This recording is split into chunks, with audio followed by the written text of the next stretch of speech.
Indoor swimming pools provide a great environment for sports and leisure, but they also come with some challenges. The water in these pools contains substances that can irritate our skin, eyes, and respiratory tract. High concentrations of chlorine and its byproducts are known to have toxic effects on our respiratory system. However, the effects of low concentrations of these compounds are still not fully understood. Studies have suggested a possible link between swimming in chlorinated water and the development of allergic diseases, especially among swimmers. It appears that chlorine irritation can cause epithelial disorders, leading to airway barrier dysfunction. This dysfunction may contribute to the development of bronchial hyperreactivity, asthma, and rhinitis.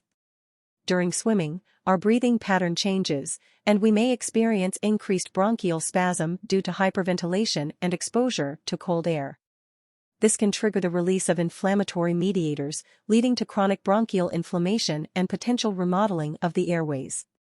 Despite swimming being associated with lower intensity of post-exertional bronchial spasm compared to other activities, the use of indoor swimming pools with chlorinated water can still contribute to bronchial hyperreactivity, even in healthy individuals. Research has shown mixed results regarding the impact of chlorinated water on the development of bronchial asthma and other allergic disorders. Some studies have not confirmed a negative influence, while others suggest a potential link. It's worth noting that swimming is often recommended for people with asthma due to its positive effects on lung function. However, prolonged exposure to chlorinated compounds among lifeguards and maintenance workers at swimming pools has been associated with respiratory symptoms and inflammation of the nose and throat. Even in children, swimming in chlorinated water has been found to have effects on their respiratory health. Studies have shown a higher occurrence of bronchial hyperreactivity, increased concentrations of nitrous oxide in exhaled air, and a greater risk of developing asthma and rhinitis in children who regularly swim in pools with chlorinated water. Although more research is needed, it's becoming clear that chlorine compounds may play a role in the development of bronchial hyperreactivity, allergic reactions to aeroallergens, and mucosal membrane inflammation in the nose and eyes. In conclusion, while swimming offers numerous health benefits, it's important to be aware of the potential risks associated with indoor pools and chlorinated water.